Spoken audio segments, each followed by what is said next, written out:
Everybody, I'm Dan Cooper, and welcome to the Sharpen Podcast. It's brought to you by Acumen, an exclusive community of CEOs and business owners to help grow your top line, optimize your bottom line, and enrich your storyline. Today, I'm hanging out with Clint Overton, who, if you're listening to this and you can't see it, has wires attached to his ears because he is all about technical prowess and making sure the stuff doesn't go bad. He's got an interesting journey as well as an interesting choice in ear stuff. He's a founder and managing partner of Boardroom Bullpen, which serves SMBs and the private equity space, as well as startups and venture capital. A true trusted advisor. I would say there's a lot of people that put that on their thing. Clint is one of those true trusted advisors. He's from the Lou, and he's proud. And he's part of the Catholic Mafia, which is near and dear to my heart. Clint, welcome to the show. Thanks, Dan. Excited to be here. Yeah, right on. So we're going to talk a little bit about a staff augmentation today, which is a weird way to say, how do you build your team? But before that, give us a quick tour. How did you get to here? Yeah, great questions. I think the entrepreneurial journey is very different for different people. So, mine was probably a little bit more of an unusual track. So Fortune 50 guy for 21 years of my career. So really had an opportunity to learn from a lot of really smart people. Got an opportunity in my 20s that I still don't know how I deserved, and just kind of demonstrated a prowess on doing operational turnarounds. So I spent the next 18 years doing that, kind of leading national and international functions. Left that company in 2019, really just because back to your point about the Lou, the next opportunity for me would have taken me out of the Lou, which I wasn't going to do. And so I decided to go, a little bit smaller, private equity backed company founded in St. Louis. Spent a couple years there, went back in the private sector for a couple years. And then, I just kind of had my moment, in the middle age crisis, whatever you want to call it. But, prayer and reflection kind of led me to the decision that I really needed to recharge my batteries. So with the approval of my lovely wife, I took a mini sabbatical and just really got kind of reconnected with what energizes me. Came out of that really focused on three things, like really simple, which is do what you're good at, do what energizes you, and then just kind of control the career dissatisfiers for me, which was really came down to being able to choose what you do and who you do it with.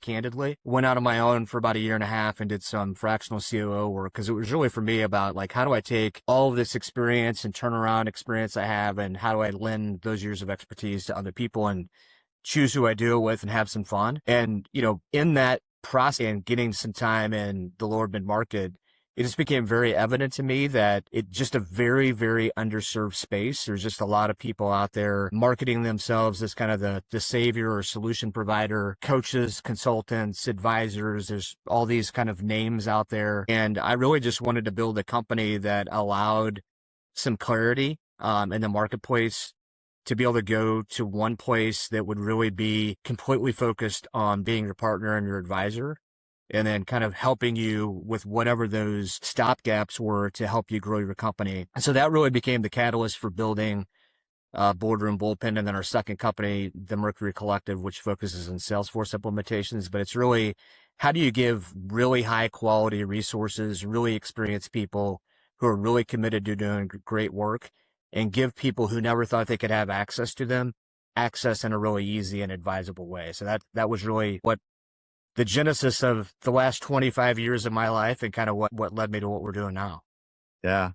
I find large companies are a wonderful catalyst for entrepreneurship.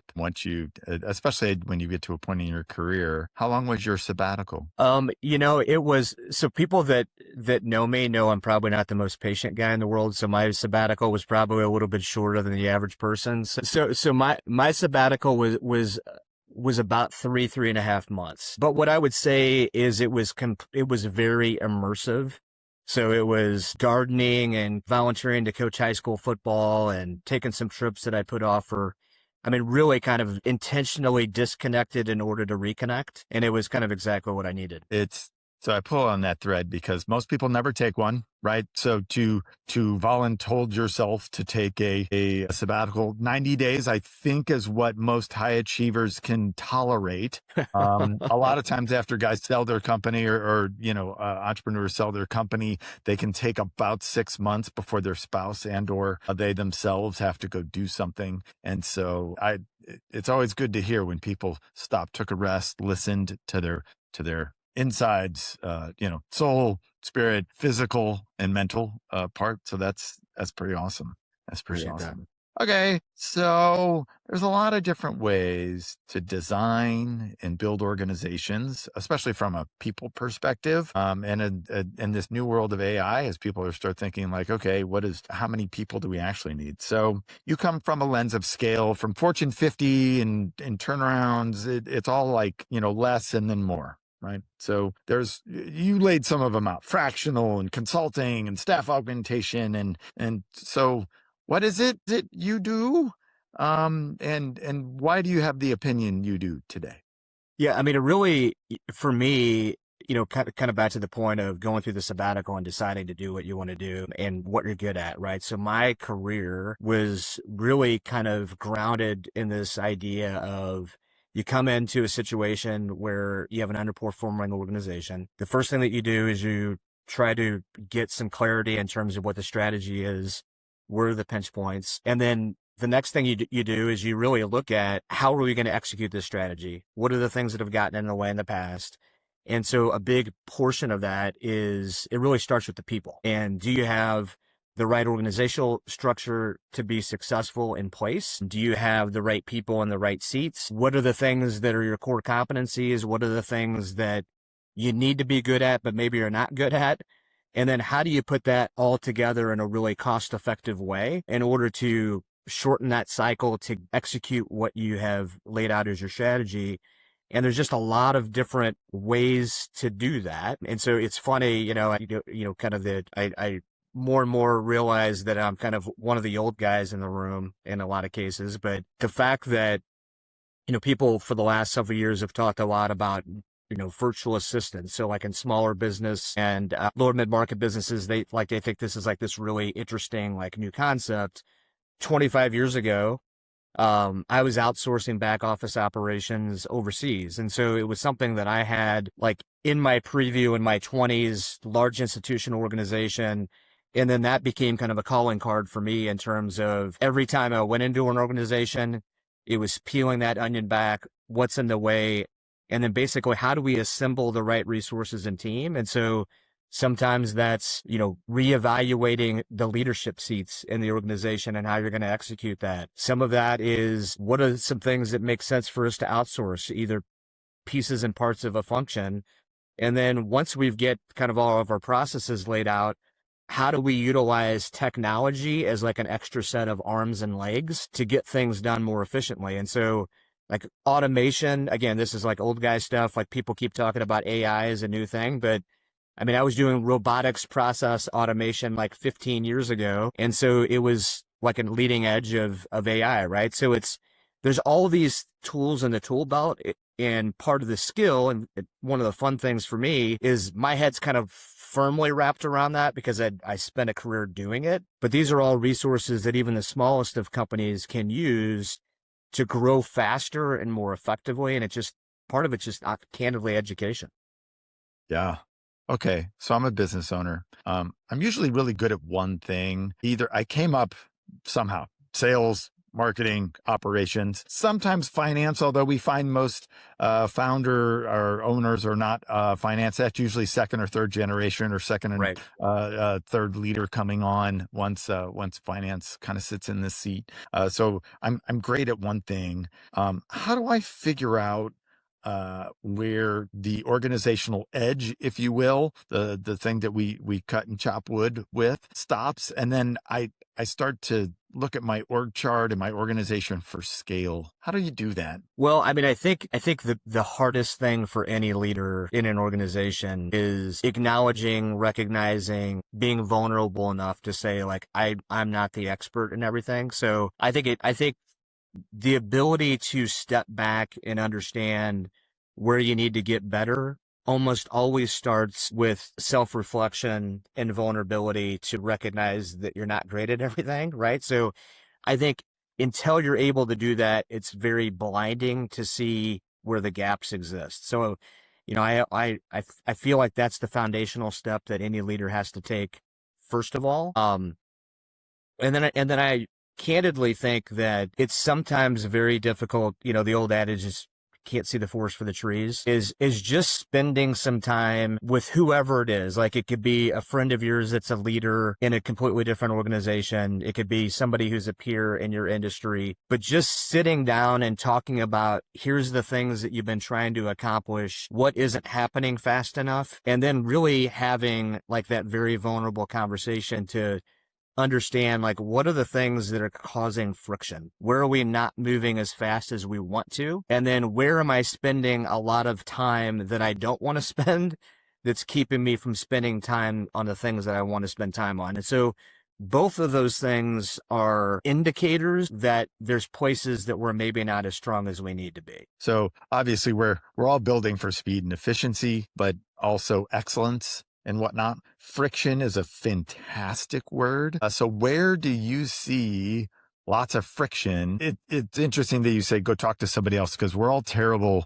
at looking in the mirror. Like the hardest person to see is yourself clearly in the mirror, while everyone else can. That's why you hire consultants, is people can walk in and it's obvious, right, to you. Same thing with acumen, right? Everyone else is looking at the problem and seeing it clearly while you're like in your mess. So where do you see friction the most? I mean, I think the in the space that we operate, the two places that companies most commonly struggle as they're growing is professionalization of finance and accounting, and human resources. And so, I mean, if you think about two of the biggest constraints for really growing your company is one is, do I have free flow of capital and clarity on free flow of capital to continue to fuel investments so that I can grow? And so if you don't have clarity around day-to-day, week-to-week, month-to-month, if you don't have forward-looking view, that's always kind of a hindrance to clarity. And without clarity,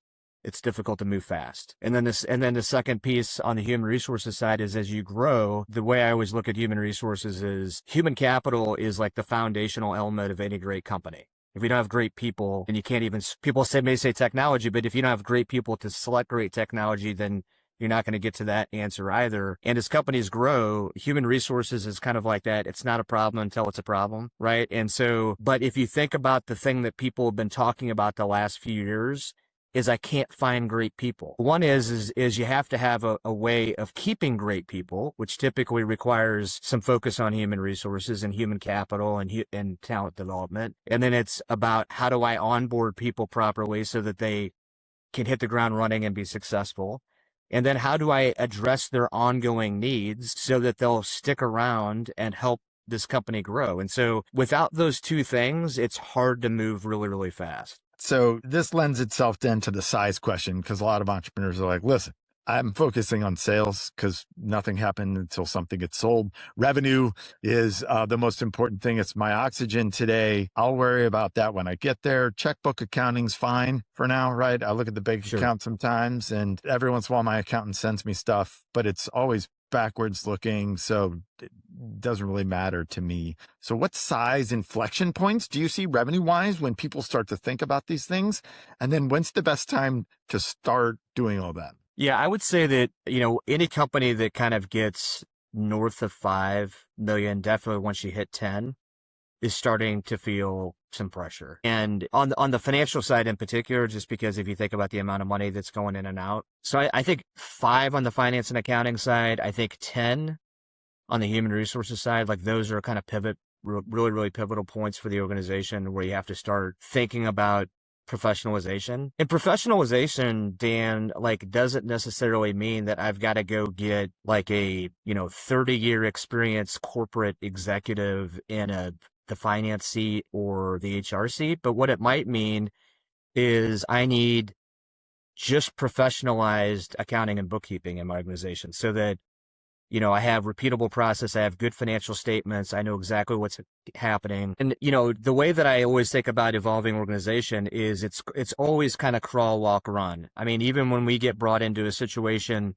where somebody says, "Hey, I think I need a CFO." It's like a lot of times we're like, "Hold on a second. Let's like look at the basics. Let's look at your books and even see how are you handling, journal entries, and are you accounting properly for all the basic, tenets in your organization day to day, week to week?" Because if we can't get that great, then why does it even make sense to bring in an executive to do something strategic? Because they're not going to do anything strategic if they don't have the tools and the steady state in order to do anything strategic. And then, on top of that, and this is, you talked about us being trusted advisors. A lot of times what's happening in the marketplace is somebody says, "I want a CFO," and the advisor just gives them a CFO. And so all of a sudden now you have somebody who's spending 90% of their time doing like accounting and bookkeeping work, which is probably half, if not 75% less of the expense of having a CFO. So now you're paying a really expensive resource to do stuff that's not really what they're great at or what they want to do. You're not getting out of them what you want, and you're paying way too much money for what you need. And so like so it is important in those stages to stage it in the right order so that you can continue to build a foundation that you can, scale on. So what I find is that a lot of times in this like SMB, this middle market titling is all funny. So you make a point about, FO versus controller versus bookkeeper. And sometimes we say chief financial officer, and we really mean is a controller or a bookkeeper. So how do you figure out, I guess, unpack the crawl, walk, run? How do I know which one I'm at, especially for which seat? Yeah. I mean, I think that, I kind of go back to the original part of the conversation of just, if you're not sure, like ask somebody who knows. I mean, I think instead of trying to figure it out, which I think that's, sometimes like the ego and the vulnerability gets in the way of doing that, is in order to know what you really need, sometimes you have to ask somebody. There's never like a straight line answer to, this is exactly what you need in every specific scenario. And it depends on what type of company you're in, right? It depends on, what type of financial support do you need? So are you in a situation where you're doing more sophisticated borrowing and you need somebody that's going to help you get a better banking relationship that's more aligned to the industry that you're in? Are you a company who's actively seeking outside investment, right? In those situations, you have to have somebody hyper professionalized. But if you're a blocking and tackling landscaping business or a business in the trades, right? If you have typically had your office manager doing bookkeeping, you probably need to step up and say, okay, we're a $5 million business now. Let's at least make sure we have really strong operational accounting person, either a staff accountant or an outsourced service provider that knows how to do this. So it just kind of depends on where you are in your steps in your journey. And I would just always say, if you're not sure, ask somebody who's been through it. Ask somebody who's a truly trusted advisor in your network. And those conversations should be free. That's right. Going to get the research conversation should not cost dollars. Okay, so why do you think that CEOs? What I find is one of two things happens, right? Is I want to hire every shiny object that comes down. I got a buddy, he works at a Fortune 50. He's tired of his job. He comes and talks to me, and it's like, oh my gosh, all this great experience. Or it's the other side, which is I just want to. Current staff is fine. We're just going to do more with the people that we have. And there's this kind of two spectrums. Is I'm hiring every new thing that moves, or I'm not going to do anything. Where do you think a healthy place to be and start from is when you're starting to look at how you want to scale your organization through the people part? Yeah, well, I'm a big believer in iteration. Like, I mean, I think if you're not constantly changing, then you're falling behind. Like, I'm a huge believer in that, and I've seen that play itself out time and time again in my career. It's oftentimes why I got asked to come into a stagnated situation, because it wasn't moving or changing or evolving. And so I think one of the things is that it's healthy again, I'm going to kind of back this up a little bit, as you go into each year, do we have an updated strategic plan, 2-3 years out? What are we doing next year to accomplish that? What are the steps that we need to take to get there? And part of that steps we need to take to get there helps open your eyes to where do we have the constraints, right? It's just like, okay, well, I'm going to double my sales. Well, I can't, if I didn't double my sales last year, what's different besides me putting it on a piece of paper this year? So what are we going to do differently? Like, how are we going to generate more pipeline? Do we need to hire a new salesperson? Do we need to change our sales strategy? Those are things that you might be asking yourself, hey, we want to become more operationally effective. How are we going to do that?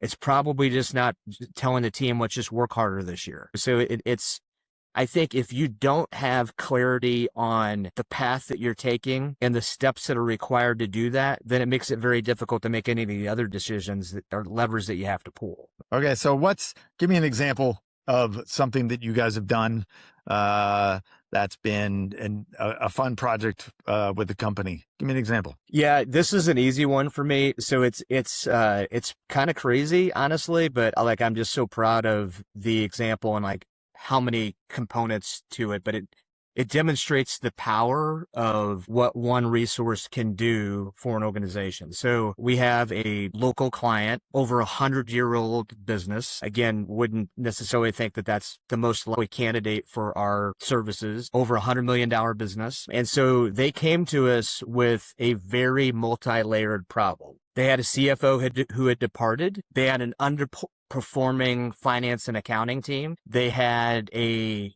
person in a leadership seat in finance that they realized needed to be in a different role, had been there for 20 years. They saw value in that person, but they knew that they needed to be someplace else. They had another leader who they wanted to develop into the CFO, but they weren't ready yet. And they had a banking relationship that was highly financially restrictive. So, okay, how do you do that with somebody who's not working full time? Well, we did. So we brought in a very experienced fractional CFO on our team. Again, experienced full-time CFO in the past, been there, done that guy, right? And in less than 12 months, we were able to get them into a new banking relationship, redesign their accounting team. So we assessed the 7-person accounting team and made sure that they had the right people in the right seats, moved one of their leaders into a role where they are now flourishing, developed the CFO, the CFO in waiting side by side in, a little over 12 months in, she has officially become the CFO, got them into a new banking relationship, what's allowing them to move a lot faster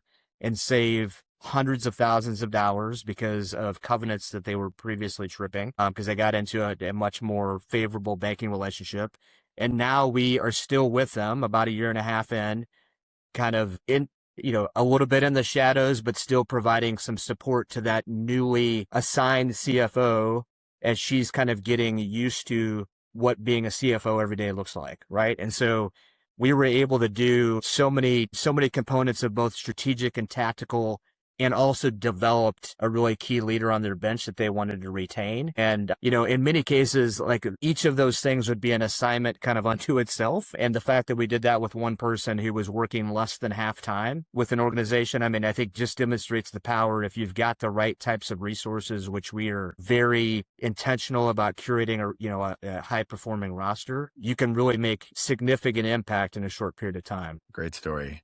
A lot of things in there. Okay. So what other seats? We talk about finance because that's Sure. part of the blocking and tackling. And you talked about the people part, HR. What other seats are you seeing out there that people are filling roles in? I think the COO role is one. Just operational scaling is an area that as companies are getting bigger, really having somebody who's sat in that number 2 seat is super helpful. And in particular, just very similar to the example I just gave, bringing somebody in who can independently assess where the organization's at and where it tends to go, and then really building out a roadmap to execute that, and then starting to put the pieces and the parts, both in terms of staffing, technology, etc., in place to start moving down that path. And so oftentimes it takes a really experienced operator to walk into an organization and help them see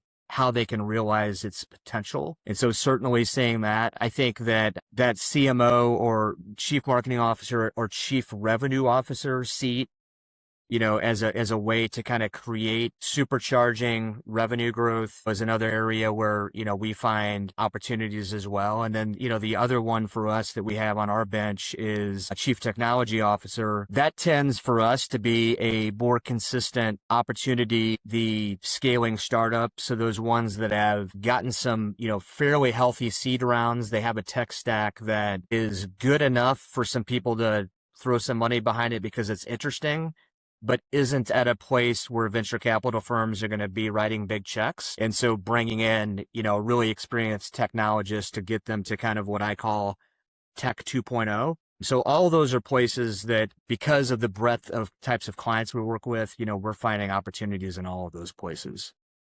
All right, bonus question. So we're a business-focused organization, people and performance and profit, stuff we've been talking about today. And yet we are faith-infused in that we're all somewhere on the Jesus journey. So what's one way that you integrate your work and faith? And how does that manifest?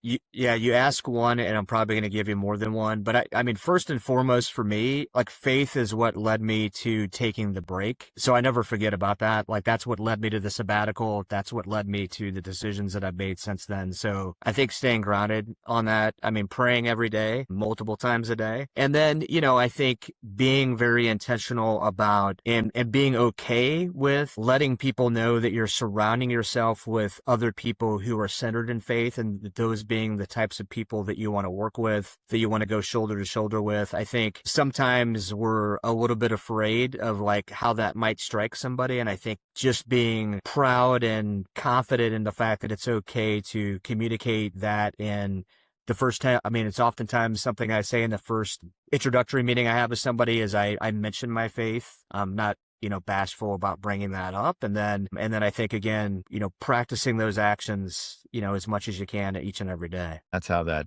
trusted advisor just oozes out of you as your soul oozes out, and it becomes a part of how you deliver, man, for sure. So where can you plot yourself somewhere? Are you in the crawl, walk, or run portion of your company? And then where are you experiencing a challenge in either speed and efficiency, constraints, and how are you identifying frictions that you're not sure how to get around? Hey, perhaps it's time to go talk to somebody and unpack why you're feeling that. And maybe you need to put some people practice in there. And if you're doing checkbook accounting and you're in that 5 to whatever, perhaps it's time to upscale, level up, do all the things on your people stuff. It's good. It's good, Clint. All right. Where can our listeners find out more about you? You can check us out both of our company websites. So Boardroom Bullpen is at boardroombullpen.com. And our Salesforce implementation, Salesforce support business is the mercurycollective.com. You can also check us out on our podcast, which hopefully we'll have Dan on soon, which is Call to the Bullpen, which you can see on any of your podcast outlets, or check us out at calltothebullpen.com. Right on. So if you're watching this, seeing Clint with his earbuds in, if you're listening to this, just know that it still looks awesome at the end, like it does in the beginning. And if you are interested in learning more about Acumen, go to acumenimpact.com and click on the apply button. Or if you'd like to learn more, we have tons of great content on the resources tab. Clint, pleasure to unpack all the things with you today. Always fun to get time with you, Dan.